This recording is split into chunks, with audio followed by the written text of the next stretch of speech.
Hi, and welcome to Conversations and Cocktails. Thank you so much for joining us. Today's guest is Stephanie Steiner, and this is a fun and amazing interview. Powerful, powerful, powerful. If you like the interview and you like watching me interview women, please subscribe to my channel. Thank you so much. Hi, and welcome to Conversations and Cocktails. Today, my guest is Stephanie Steiner. I'm so happy to have you here. So pleased to be here. Thank you. Yes. So Stephanie is on the Alliance Council. She's a vice president of the Alliance Council for our Seattle City Sounders. Yay! The soccer team. She's also, vice president seems to be like your popular, I think you're just vice president of everything. Okay, sales and marketing at Awajimaya.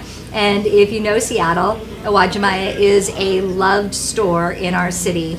And I think we all take field trips to Awajimaya at some point because it's in the city. And before, when we lived in the suburbs, that was a trek. But now it's just all one. So she chose bubbles, and I'm happy. This is our Prosecco that we serve at Cafe Racer, and I like coupettes. Why do I like coupettes? Marie Antoinette's breasts.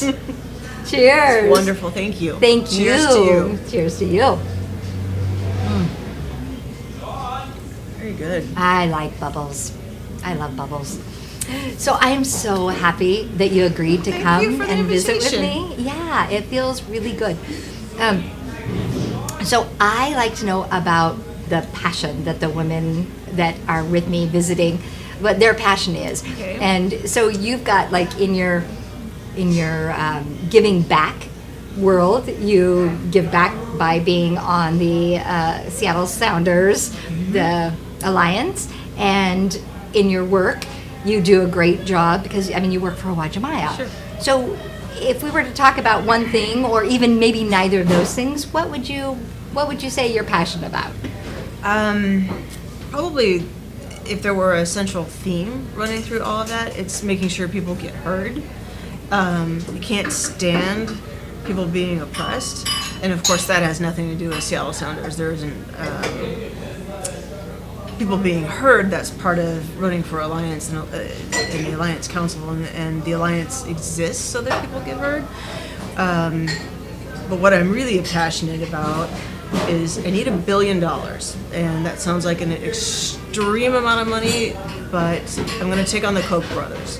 So I've just decided that it's going to take $1 billion to take on the Koch brothers, and I've decided that those rat bastards need to not sleep, and they need to not know why. So if they're going to destroy a public transportation system somewhere, there's me and my money, and I'm going to undermine them, and they're not going to know why or who or how that's happening. So that's what I'm passionate about. I love that. And I love being heard, right? That if you're passionate about people being heard, all three things that you talked about are, like you said, being heard. The Alliance is set up for fans to be heard. Is that correct? That's exactly right. Yeah. And then as vice president at Awajimaya, obviously your job is to make sure that the customers are getting what their needs are, that's right? Exactly right. They're getting what their needs are met. And then I love this 9 zeros, right? Is that 9? How many zeros are a billion? I don't even know, probably 6, 12, whatever. Maybe 12? I'll take 12. I'll take 15. Zeros. Right, whatever it's going to take for people to attack underserved communities already, that just doesn't work for me. Right. So they need to be represented, and that's going to take a money fight. So I just need to create the money, and then I'll take on the fight. It's not a problem. I think that's wonderful. And then so if we're looking at, I have a ways to go. You do have a ways to go in that. And at the same time, your idealistic of supporting the underserved, I think, is beautiful. And is that something that you could trace back? Forever? So you were born to be a vice president of everything? I think I was born to fight for the underdog. I don't know why. But I've been told stories about being upset when my parents took me to zoos or things like that. Like, animals in cages, that was always something that bothered me. Mm-hmm. But I don't have recollection of that upset, and I don't know So I can't, a 3-year-old or a 2-year-old, I can't tell you why. I just, I've been told that. And so you So just know it's that innately, been there for a long time. Yeah. Innately, you've always felt like, no, this is not right. This is not right. Yeah, whether it's caging animals or oppressing people or attacking the underdog, Right. as you said. Yeah, not right. Yeah. So if you had that in you instinctually as you've gone through life, when you were in high school and you were getting ready to go off to college, and that was part of your makeup, what did you go to school for? Like how did that, because you're in a business world, you're not a social worker. I am in a business world. I went to school for communication studies and I didn't finish. I was at a really tumultuous, grieving time in my life when I chose my school. At 18? I had just lost my boyfriend at 17. Yeah. Wow. So I was really kind of running away from life when I chose my university. That's And I want to. Could I stop for just Sure. a second? I just want to stop for a second because 17 and losing your boyfriend. I mean, at 17, I was not emotionally mature enough to understand anything, and so we weren't boyfriend and girlfriend at the time, but he was my first love. And I called him on the phone to wish him a happy birthday, and he had passed away that day. So I was kind of a mess. But I was also a 17-year-old girl. And here's what happened. I was visiting Pepperdine University with my mom, and it's a gorgeous campus in Malibu. And they had a water polo team full of very tall Swedish blonde water polo players. And I was walking up some steps out of the cafeteria, and one was running down the steps, and he said, "You're cute, you should go here." And that was my decision right there. So cheers to that. cheers to that. Yes. Cheers to tall blonde water polo players. And that was one way of kind of running away from life and running away from grief. Yeah. And it didn't work out. It never does when you're No. running away from grief, right? You got to stop and face it. It didn't. So, Yeah. So communications, which, I mean, if you think about saving the world, communicating is a good way to do that. That's where they had their advertising major was in the communication studies. Okay. And I wanted to go make a ton of money in advertising and then do whatever I wanted to do with that money.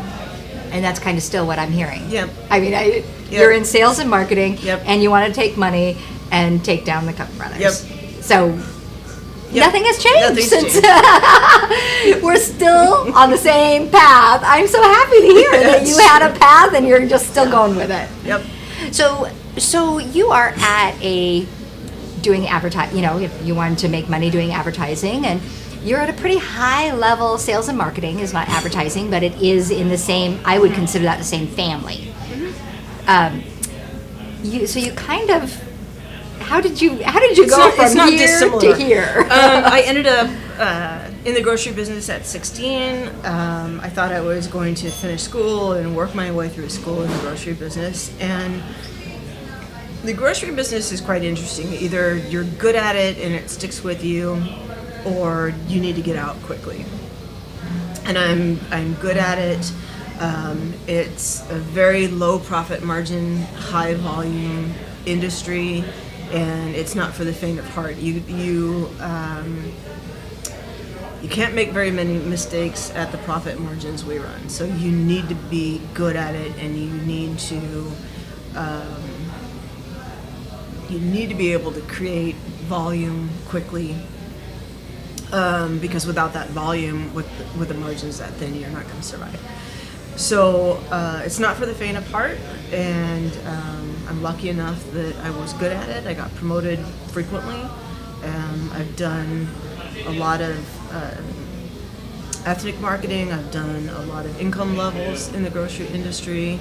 I've done low-income Hispanic marketing. I've done organic. I've done wholesale, and now I'm back in retail. So I've had a lot of different exposure. I've done wholesale twice. I've done distribution. I've managed Teamsters, and there's just a lot of exposure there. I've done produce quality control and receiving, so if you're good at it, there are a lot of different avenues to pursue. And I was lucky enough to be good at it. Yeah. So I have like a couple. Sometimes my thoughts are so quick, my words are too slow. Two things I want to say. One thing I just want to say, and then we'll go to the other part, is that they say that confidence is an outcropping of action. And you have a lot of confidence, it appears to me, externally. Your inside chatter might be different, but like you said, you're good at grocery. You're good at grocery.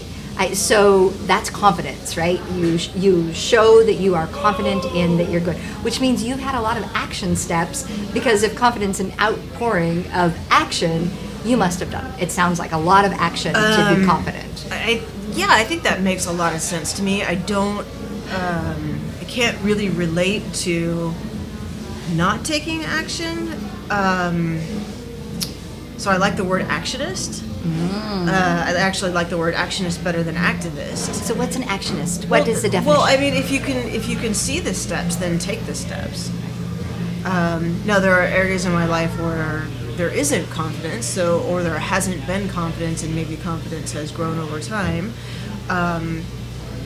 But the way I have come to look at it now, it wasn't always this way. I'm 51 years old now, right? That used to be something I would fear. Maybe 20 years ago, I'd fear the age that I am now. You're going to get to that age anyway. So you're either going to take the steps to create the life you want, or you're not going to take the steps to create the life you want, or the results you want, or whatever it is that you're thinking about. If you don't take those steps, that age is going to happen anyway, right? So you can either get to that age and not have what you're proud of, not have a life that you created, or you can have a life that you're proud of, and you can have a life that you created. The difference is in the steps that you take. The actionist. Yeah. Or non-actionist. Yeah. I like it.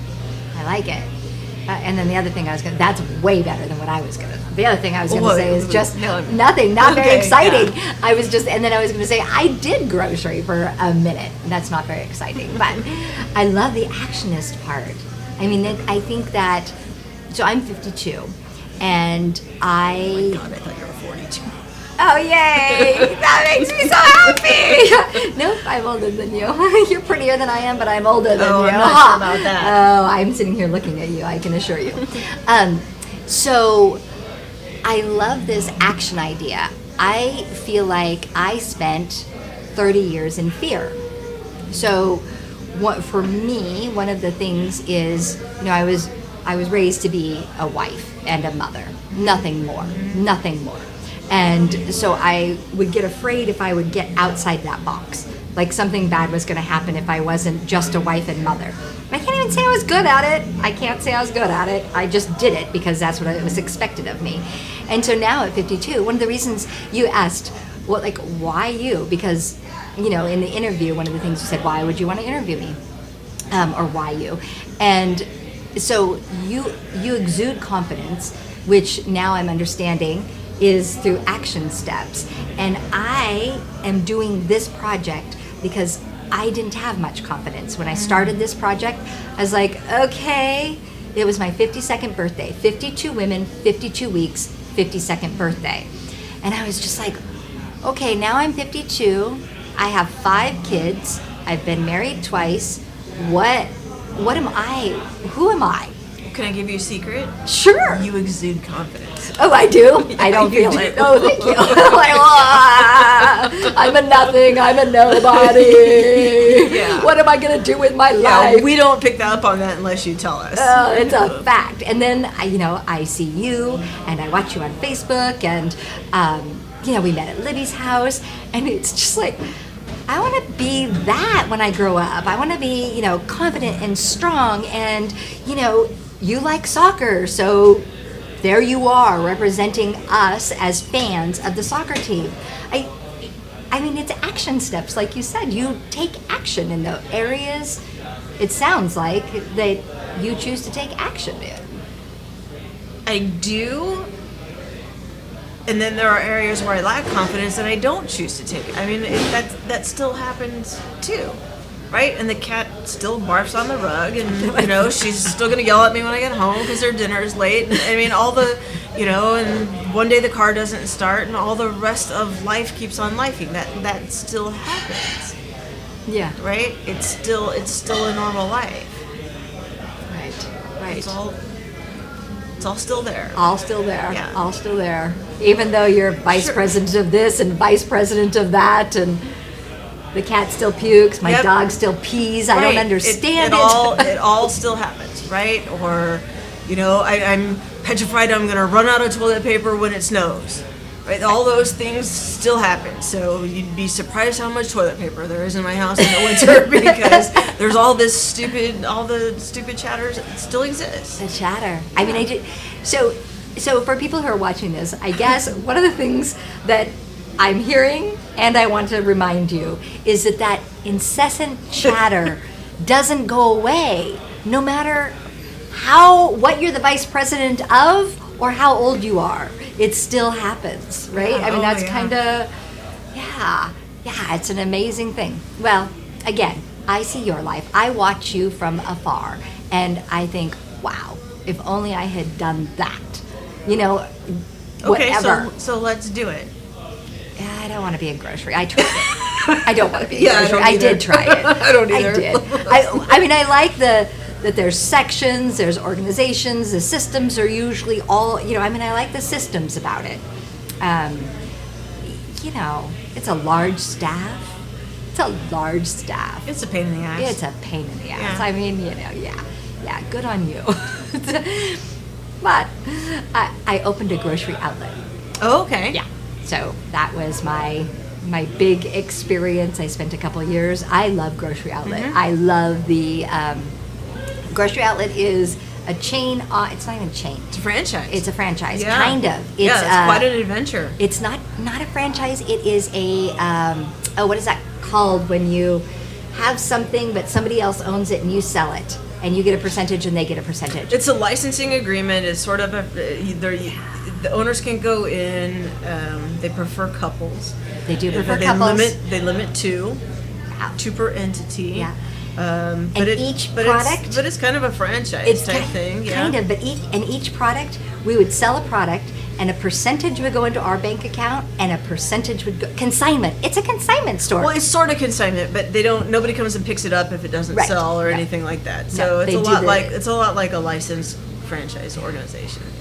It's fun. It was it was a learning adventure. I love grocery outlet. I still go there. People call it gross out, but because I was more hands-on in it, I'm like, you know what? I know what I'm looking for. I know what I'm doing. I love their deli buyer. I'm still shopping here, even if people call it gross out. So, so that was my little. Yeah, it's fun. It was fun, and they don't always do couples. Just no, I know. Yeah, that's what they like. Yeah, they like couples. So, my favorite question to ask all of my guests is, as a female and with your culture of origin, how has that helped you or hurt you in your career or passion? It sounds like more your passion to help the underdog runs throughout. So maybe that would be, or in the Sounders, or in the grocery business, or whatever you choose. Culture of origin, growing up in a middle-class white family, I think affords me so much privilege that I can't even measure or reconcile how much privilege that has afforded me. And I'm very, very lucky. Growing up in a family that's half Italian, half German, there's an unbelievable level of stubbornness, and the Italian side of the family is incredibly loud, incredibly opinionated, and it was always a go-for-it situation. My mother was very powerful. My grandmother was very powerful. Are they Italian? Yes. Yeah.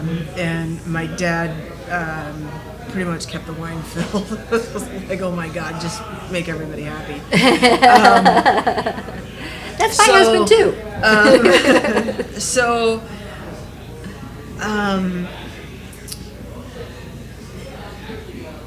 I didn't feel career restrictions. I saw my mom go after what she wanted. I ended up moving up in grocery in spite of tremendous discrimination, unbelievable sexual harassment. I remember being promoted into the produce department in a department full of men who didn't want me there. Clipboards hanging on the wall, and there were nasty girly pictures on the back of every single one of them.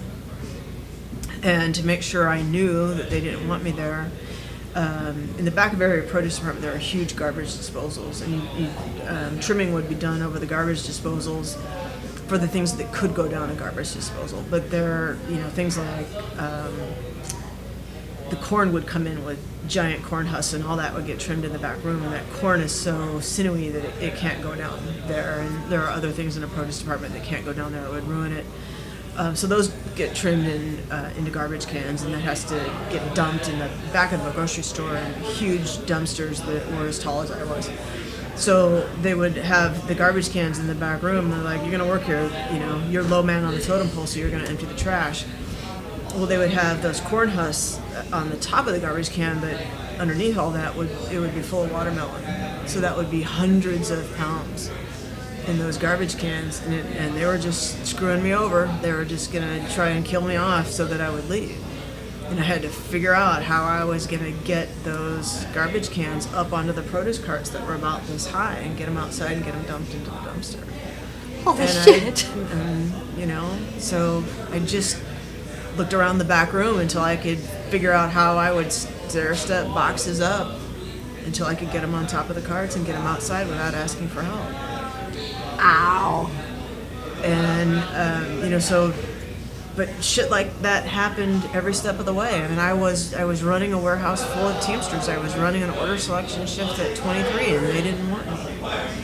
And I had to prove it to them and myself that I could do that. And then I got transferred, and that was in Sacramento where it was easy. And then I got transferred to a brand new frozen food warehouse in the Bay Area, California, where they would drop a frozen pallet of chitlins from the 5th story.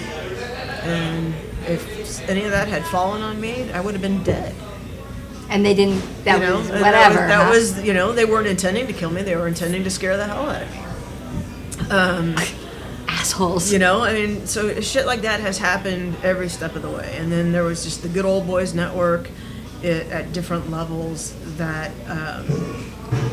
where you got told to smile, and you're delivering a financial report, and somebody's telling you need to be you need to be nicer and you need to smile.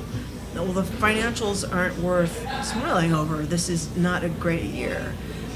So crap like that shows up all over the place, and you have to figure out how you're going to navigate it and be true to yourself. So there was always an impact, and getting back into retail at this step of the way, there was age discrimination all over the place. That was an interesting one to deal with.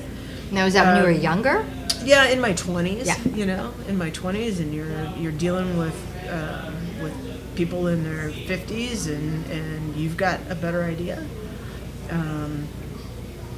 and trying to navigate those waters, and there I am. I'm 23, and there's a Teamster on a different shift that's asking me out on a date, and I'm trying to establish myself as in a position of authority.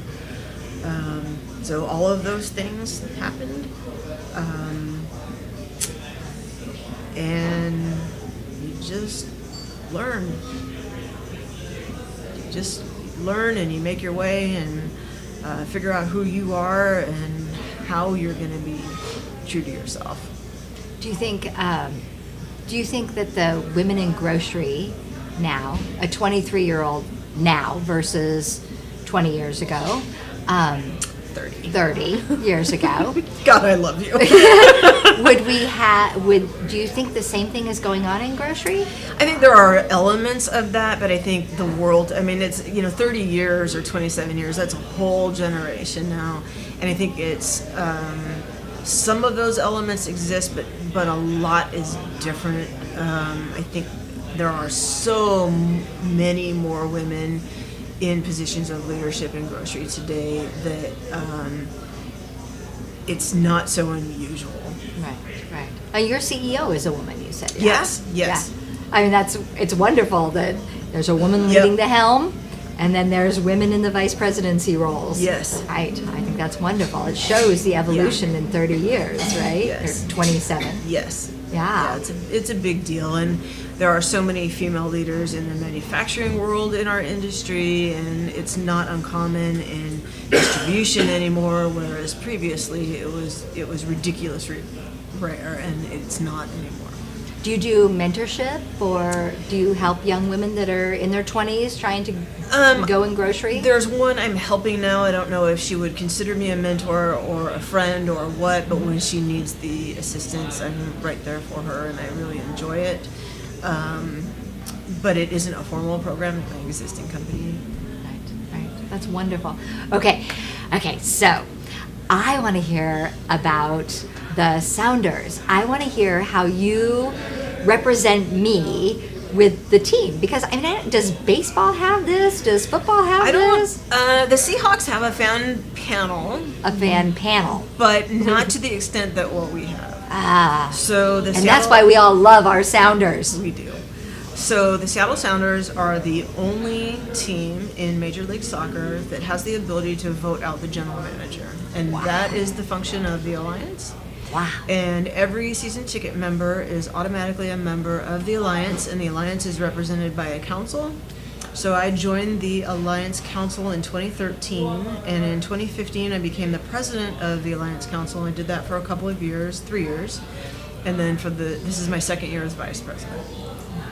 Nice. Which one do you like better, presidency or vice president? Oh, vice president is so much easier. Oh, okay. That's wonderful. Okay, so president takes all this shit. Vice president's a lot easier. Nice to sit back. So, as the Alliance, as a fan, if we had questions, would we bring them to you, or if we had suggestions, would we come to the Alliance, or how does that work? It really depends on what it is. If it's something specific to, I'm trying to think of an example. So the role of the Alliance Council is if something is impacting the majority of fans, then we can take it forward and try to get something solved. If it's affecting a lot of people, there are holdups getting through the gates. People at the gates are not treating people well. If we see discrimination, if they're getting heavy-handed with statements on flags, because at soccer you can have two-pole flags and big flags, or et cetera. If stadium personnel are getting heavy-handed with that, or if they're getting opinionated with that, there are rules to be followed, but they cannot bring their own individual opinions and start enforcing regarding their own individual opinions, things like that. We got really active when the clear plastic bag rules went into effect, and unfortunately we didn't get anywhere on that one, but there were size restrictions, and the bag had to be clear, and it can't have any pockets, and blah blah blah. That was stadium stuff, right? That was stadium stuff. So things that impact the fans as a whole, or a lot of people, that's where we get involved. If it's something really specific to you, I lost my match pass, I need a replacement, then you go to your ticket rep. What if I want vegan food? Because you've got hot dogs, right? And I want vegan food. Right, then that is something that we have been involved in that, Yeah, or really? how it's labeled. Fascinating. Yeah. So even they have a vegan dog, but the bun isn't vegan. So that's where we're like, you guys, you got to get better about this, and your labeling is terrible because it's labeled as a vegan hot dog, and you have to wait for the menu to change over before you're clear that that's in an egg bun. First of all, that's stupid, and second, your signage is terrible. you're selling an egg bun to a vegan and it's labeled as a vegan hot dog. So those are things we get involved in. They are. You're my hero. You're my shiro. I mean, who knew? Did you know that? Okay, I love that. I thank you. You're welcome. Thank you for supporting our city in so many ways. I really You're appreciate welcome. it. And sisterhood. Thank you for being there for women in grocery and a lot of other areas and being a role model. I appreciate Of course, it's my pleasure. Yeah. I don't know how not to do that. Ah, that's good. That's very good. Yes. So now we're at the place where if people want to find you, what if somebody like, okay, the vegan hot dog, that was one thing, but what if there's other things that they want to talk to you about? So if it's Seattle Sounders related, we have a website. It's soundersalliance.org, and so it's really easy to find us there. If it's work related, if it's professional, just find me on LinkedIn. That's really easy to search for Stephanie Steiner, and I'm the vice president at Owajimaya, so that's easy, and my picture's there. So it's a piece of cake.